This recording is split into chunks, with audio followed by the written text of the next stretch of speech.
सत्यवती और भीष्म। अधिका नाम की एक अप्सरा स्वर्ग से भ्रष्ट होकर यमुना में मछली होकर रहती थी। राजा ऊपरिचर के वीर्य को खाकर वो गर्भवती हो गई। इसे मछुओं ने पकड़ा और पेट चीरा तो एक बालक और बालिका निकली। ये खबर राजा ऊपरिचर को मिली तो बड़े चकित हुए और बालक को अपने यहाँ ले गए। यही बालक बाद में मत्स्य नामक प्रसिद्ध राजा हुआ। बालिका का नाम पहले मत्स्यगंधा था, फिर वही सत्यवती कहलाई। यमुना के किनारे इसके रक्षक पिता का निजी मकान था। वहां रहकर अपूर्व रूप और यौवन का उसमें प्रकाश फैला। कभी कभी पिता के न रहने या किसी काम में लगे होने पर स्वयं यात्रियों को गंगा पार ले जाती थी। इसी समय एक बार पराशर ऋषि यमुना पार होने के लिए आए। सत्यवती उन्हें पार उतारने गई। पराशर की उससे भोग करने की इच्छा हुई। उसने ऋषि की इच्छा पूरी की। इसी से व्यास देव की उत्पत्ति हुई। पहले मत्स्यगंधा की देह में मछली की बू आती थी। ऋषि की इच्छा पूरी करने के बाद उनके वर से उसकी देह से 1 योजन तक सुगंध निकलने लगी। इससे इसका नाम योजन गंधा हुआ। इसके आत्मज व्यास ईश्वर के अवतारों में गण्य हुए। महाभारत की उन्होंने ही रचना की। एक दिन महाराज शांतनु मृगया करते हुए गंगा के तट पर पहुंचे तो देखते हैं वहां का समस्त दिग्मंडल शरों से ढका हुआ है। उनके निकटवर्ती होने पर बालक देवव्रत ने अपनी आजन्म शक्ति से पहचान लिया, परंतु सोचा कि माता को चलकर ये संवाद दूं, नहीं तो पिताजी मुझे पहचान न सकेंगे। ये सोचकर देवव्रत अंतर ध्यान होकर माता के पास गए और उनसे पिता के आगमन का सारा हाल कहा। श्री गंगा जी देवव्रत को साथ लेकर महाराज शांतनु के पास आईं और मुस्कुराती हुई बोली, महाराज, शरजाल से अंतरिक्ष को समाच्छन्न करने वाला ये आप ही का आत्मज देवव्रत है। अब ये शस्त्र और शास्त्रों में निपुण हो गया है। वशिष्ठ और परशुराम आदि महाधुरंधर गुरुजनों से मैंने इसे शिक्षा दिलाकर सुयोग्य कर दिया है। अब आप इसे अपनी राजधानी ले जा सकते हैं। ये कहकर गंगा देवी ने देवव्रत का हाथ पिता को पकड़ा दिया, फिर अदृश्य हो गई। महाराज शांतनु देवव्रत को अपनी राजधानी ले आए और उन्हें युवराज के पद पर अभिषिक्त कर दिया। उनका प्रजाजनों से बड़ा मधुर व्यवहार होता था। उच्च नीच, ब्राह्मण चांडाल, धनी गरीब, सबको वो एक ही दृष्टि से देखते थे। कभी विचार में पक्षपात नहीं किया। इससे वो थोड़े ही समय में प्रजाजनों को प्राणों से भी प्यारे हो गए। उनका उज्ज्वल अनुकरणीय चरित्र घर घर प्रशंसा पाने लगा। वाणिज्य, व्यवसाय, शिक्षा, रण कौशल आदि राज्य के आवश्यक सभी अंगों की उन्होंने श्री वृद्धि की। देखते देखते वर्षा के बाद वाली शस्य श्यामला भूमि की तरह उनकी राजधानी लहलही हो गई। एक दिन महाराज शांतनु शिकार करने के लिए यमुना के किनारे गए। दूर से एक विचित्र प्रकार की सुगंध उन्हें मिली। ऐसी सुगंध राजा होकर भी उन्होंने कभी नहीं सूंघी थी। उस खुशबू की ओर खींचकर बढ़े तो कुछ दूर चलकर देखा एक बहुत ही सुंदरी, रूप और यौवन की प्रतिमा जैसी युवती उन्हें दिखाई पड़ी। पता लगाने पर उन्हें मालूम हुआ कि वो धीवर की कन्या है।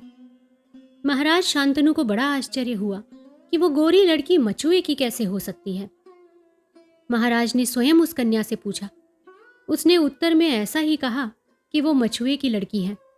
उसके रूप और लावण्य पर महाराज तन मन से आसक्त हो गए और उसके पिता के पास जाकर बोले, मैं उससे विवाह कर अपनी रानी बनाना चाहता हूं। धीवर महाराज की बात सुनकर गंभीर हो गया। बोला, महाराज, मेरी कन्या का आप पानी ग्रहण करना चाहते हैं, इससे बड़ी और कौन मेरे सौभाग्य की बात होगी। पर यदि आप ये अंगीकार करें कि मेरी कन्या से जो लड़का होगा वही राज्य का उत्तराधिकारी होगा, तो मैं खुशी से अपनी कन्या का विवाह आपके साथ कर सकता हूं। मछुए की बात सुनकर महाराज शांतनु स्तब्ध हो गए। उन पर जैसे वज्रपात हुआ। वो जैसे सत्यवती के प्रेम पाश में बंध चुके थे, वैसे देवव्रत से भी अपार स्नेह करते थे। इसलिए मछुए की बात का कुछ भी उत्तर न देकर चुपचाप अपनी राजधानी को लौट आए। ब्रह्मचारी महावीर देवव्रत ने देखा पिता कुछ दिनों से मुरझाए हुए रहते हैं। उनका स्वास्थ्य धीरे धीरे गिरता जा रहा है। पिता की सेवा पुत्र का पहला धर्म है। ये विचार करके एक दिन उन्होंने पिता से उदास रहने का कारण पूछा। पिता देवव्रत को बहुत प्यार करते थे। पुनः समर्थ पुत्र के सामने कोई पिता अपनी वासना जन पुनर्विवाह का प्रसंग नहीं उठा सकता। इसलिए महाराज शांतनु ने कहा, बेटा, तुम बड़े हो गए हो, तुम्हारी उन्नति में कोई बाधा न पड़े, यही चिंता हमें रहती है। देवव्रत पिता को प्रणाम करके चले गए, पर हृदय में उथल पुथल जारी रही। किससे पूछें, विचार करते हुए मंत्री के पास गए। उस शिकार में मंत्री भी महाराज के साथ थे। उन्होंने सोचा, पिता के सेवक पुत्र से सच्ची घटना को छिपाना पाप है, क्योंकि ऐसा ही पुत्र पिता के ऐसे दर्द की दवा कर सकता है। बोले, राजकुमार, आप जैसे वीर, विद्वान और लोकाचार में पटु हैं, वैसे ही तेजस्वी, ब्रह्मचारी और पिता के परम भक्त पुत्र हैं। मैं आपके पिता की व्याधि के उपशम होने के विचार से आपसे विनय करता हूँ। महाराज की कोई व्याधि नहीं, उन्हें केवल काम ज्वर है। विवाह द्वारा ये व्याधि दूर हो सकती है, पर इसमें कुछ ऐसा प्रसंग आ पड़ा है कि महाराज को विवाह करने पर भी तुम्हारे कारण कष्ट होगा। ये कह मंत्री कुछ काल के लिए मौन हो गए। इससे देवव्रत की व्याकुलता और बढ़ गई। वो बोले, आप जल्द बताने की कृपा करें कि मैं इस प्रसंग में किस प्रकार हूं जो महाराज को मेरे कारण कष्ट होगा। मंत्री ने मुस्कुराकर कहा, आप जैसे पुत्र की इसके जानने के लिए इतनी उतावली ठीक ही है। महाराज यमुना के तट पर सत्यवती नाम की एक धीवर कन्या के रूप और यौवन को देखकर मुग्ध हो गए हैं। उनसे विवाह करना चाहते हैं। धीवर राजी भी है, पर वो कहता है कि मेरी कन्या के गर्भ से जो पुत्र पैदा होगा वही राजा होगा। यदि महाराज ऐसी प्रतिज्ञा करते हैं तो मैं विवाह कर देने के लिए सहमत हूँ। महाराज को तुम्हारा भी ध्यान है, वो धर्म विरुद्ध ऐसा कार्य कर नहीं सकते, क्योंकि तुम बड़े लड़के हो। तुम्हारे लिए उनका स्नेह भी सत्यवती के प्रेम से घटकर नहीं। इसी कारण वो इस संकट में पड़े हुए मुरझाए जा रहे हैं। ये कहकर मंत्री चुप हो गए। देवव्रत ने कहा, आप मुझे वो स्थान ठीक तौर पर बतला दें। मैं पिता के काम ज्वर का प्रशम कर दूंगा। मैं उनका पुत्र हूँ। उनका संतोष हमारा सुख, सौभाग्य और धर्म है। यथा समय राजकुमार देवव्रत यमुना के तट पर गए, सत्यवती के पिता से मिले। राजकुमार के साथ साक्षी के तौर पर राज्य के और भी कई प्रधान कर्मचारी थे। उन्होंने धीवर से कहा, महाराज शांतनु के साथ आप अपनी कन्या का विवाह कर दें। मैं राज्य का उत्तराधिकारी नहीं बनूंगा।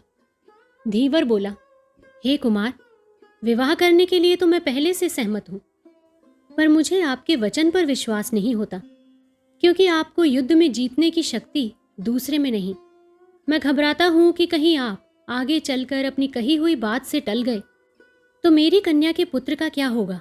धीवर के अविश्वास पर महातेजस्वी देवव्रत का मुख तपस्या की दिव्य ज्योति से जगमगा उठा।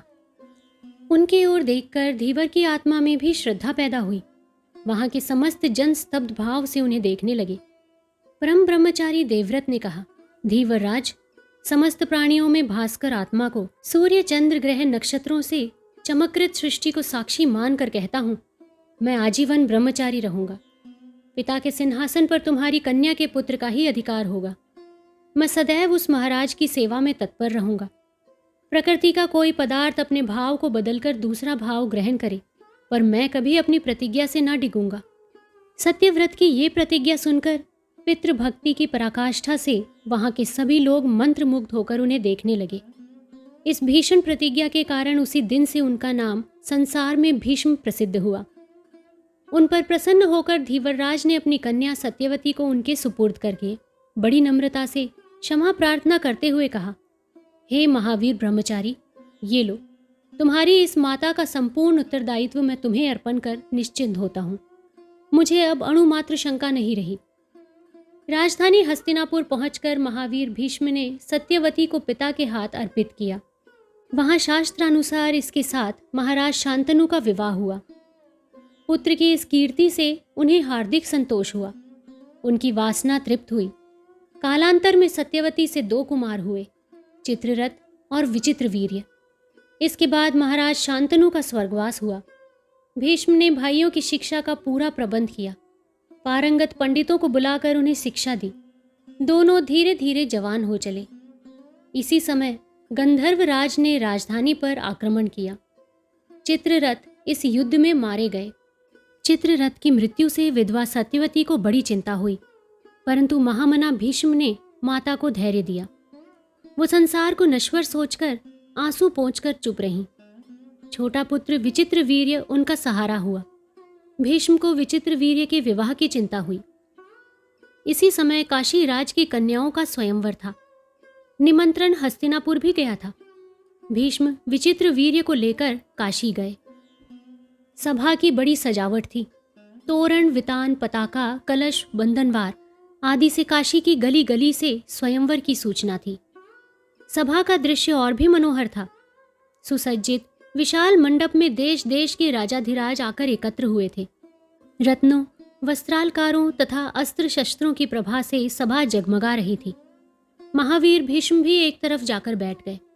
यथा समय राजकुमारियां अंबा, अंबिका और अंबालिका मंडप में पधारी। रूप की किरणों से सभा के सभ्यों की आंखें खुल गईं। कन्याएं जयमाला लिए हुए एक दूसरे की तरफ देखती हुई चली तो भीष्म ने सोचा, कहीं ऐसा न हो कि ये किसी दूसरे के गले में माला छोड़ दें तो यहाँ का आना व्यर्थ हो जाए। ये सोचकर वो उठे और तीनों कन्याओं को पकड़कर रथ पर बैठा लिया। राजाओं ने इसे अपमान समझा और सम्मिलित होकर भीष्म के विरुद्ध युद्ध घोषणा कर दी। जहाँ पहले श्रृंगार का दृश्य था वहाँ घोर रण कोलाहल उठने लगा। चारों दिशाएं अस्त्र शस्त्र से चमकने लगी। रथों की घरघराहट गूंजने लगी। परंतु महावीर भीष्म ने सम्मिलित सभी राजाओं को परास्त कर दिया और कन्याओं को हस्तिनापुर लेकर पहुंचे। वहां महारानी सत्यवती से परामर्श करके विचित्र वीर्य से तीनों कुमारियों का विवाह करने का निश्चय हुआ। परंतु अंबा ने विनयपूर्वक भीष्म से कहा, हे वीर श्रेष्ठ, आपने बल से मेरा हरण तो किया, पर धर्म के विचार से मैं किसी दूसरे को वरण नहीं कर सकती। पहले से ही शल्वराज को मैं पति रूप से स्वीकार कर चुकी हूँ। उनकी भी सम्मति मुझे प्राप्त हो चुकी है। मेरे पिता की भी इससे सहानुभूति थी। अंबा की इस बात से महावीर भीष्म ने बड़ी इज्जत से उसे शल्वराज के पास भिजवा दिया। परंतु दूसरे से हरण की हुई होने के कारण शल्वराज ने उससे विवाह करने से इनकार कर दिया। इससे अंबा को बड़ा दुख हुआ। भीष्म के प्रति उसका क्रोध भी हुआ। दूसरा उपाय न देखकर प्रतिकार के लिए वो अपने वनवासी तपस्वी नाना होत्रवाहन की सलाह से भीष्म के गुरु परशुराम के पास गई। उसकी दुख कथा सुनकर परशुराम को बड़ा क्रोध हुआ। वो भीष्म के पास उसे लेकर आए और विवाह करने के लिए कहने लगे। भीष्म ने गुरु का बड़ा आदर सत्कार किया और निवेदन किया कि ब्रह्मचर्य की प्रतिज्ञा करने के कारण वो अब किसी कुमारी का पानी ग्रहण नहीं कर सकते। परशुराम ने गुरु आज्ञा के तौर पर फिर भी जोर डाला और कहा कि विवाह किए बिना उनका कार्य शास्त्र के विरुद्ध होगा, क्योंकि उन्होंने अंबा का हरण किया है। पर भीष्म अपनी प्रतिज्ञा पर अटल रहे। भीष्म के इस कार्य से परशुराम को क्रोध आ गया। उन्होंने भीष्म को युद्ध के लिए आवाहन किया। गुरु और ब्राह्मण जानकर भीष्म लड़ने से पहले इनकार करते रहे, पर जब पीछा न छूटा तब अस्त्र शस्त्र लेकर मैदान में आ डटे। घोर युद्ध हुआ। परशुराम ने भीष्म को मारने के लिए दिव्यास्त्र संधान किया। भीषण अस्त्र को देखकर महावीर भीष्म ने भी उसी के जोड़ का अमोघ शर धनुष में जोड़ा। दोनों के संघर्ष से सृष्टि का नाश हो जाएगा, ऐसी शंका कर देवता भीष्म के पास गए और कहा, आप विरत हों और हार स्वीकार कर लें, क्योंकि परशुराम आपके गुरु हैं। गुरु से हारना हार नहीं। पर भीष्म ने कहा, कुछ भी हो, मैं हार नहीं स्वीकार कर सकता, क्योंकि मैं क्षत्रिय हूँ। क्षत्रिय के लिए इससे बड़ा दूसरा कलंक नहीं, सृष्टि रहे या ना रहे। भीष्म से निराश होकर देवता परशुराम के पास गए और विनय की। देवताओं पर दया करके सृष्टि को बचाने के निमित्त परशुराम ने हार स्वीकार कर ली, पर साथ साथ प्रतिज्ञा की कि वो किसी क्षत्रिय को अस्त्र विद्या की शिक्षा न देंगे। अंबा निराश हो गई। उसका बदला न चुका। अपमान करने वाले भीष्म को क्षत्रिय की कन्या होकर वो किसी तरह परास्त न कर पाई। इस खेद से शंकर की तपस्या करने लगी। भगवान शंकर ने उसे आशीर्वाद दिया कि दूसरे जन्म में वो भीष्म के वध का कारण कहलाए। वर प्राप्त कर अंबा वही चिता लगाकर जल गई। फिर वो राजा द्रुपद के यहाँ पैदा हुई। उसका नाम शिखंडिनी रखा गया। एक दानव के वर से वो कन्या से पुरुष हुई। अंबिका और अंबालिका का विवाह विचित्र वीर्य से हुआ। विचित्र वीर्य के यौवन के दिन बड़े सुख से बीतने लगे। उत्तरोत्तर उनकी भोग वासना बलवती होती गई। इस कारण स्वास्थ्य भी क्रमशः क्षीण हो चला। धीरे धीरे रुग्ण होकर वो नश्वर संसार से सदा के लिए विदा हो गए। उनकी दोनों पत्नियां विधवा हो गईं।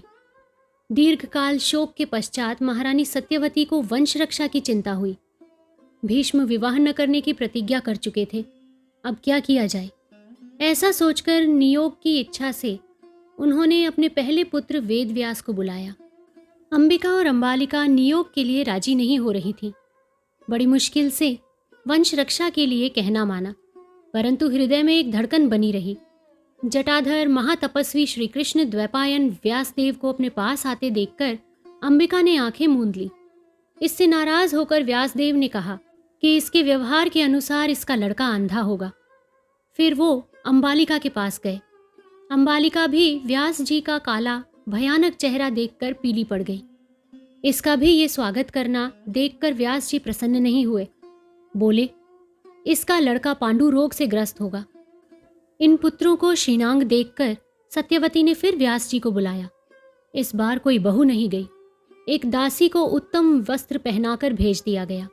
उसने अच्छे भाव से व्यास जी का स्वागत किया। इससे शिष्ट और धर्मात्मा बालक पैदा हुआ। इस प्रकार अंधे धृतराष्ट्र, पांडु रोग से ग्रस्त पांडु और धार्मिक विदुर की उत्पत्ति हुई।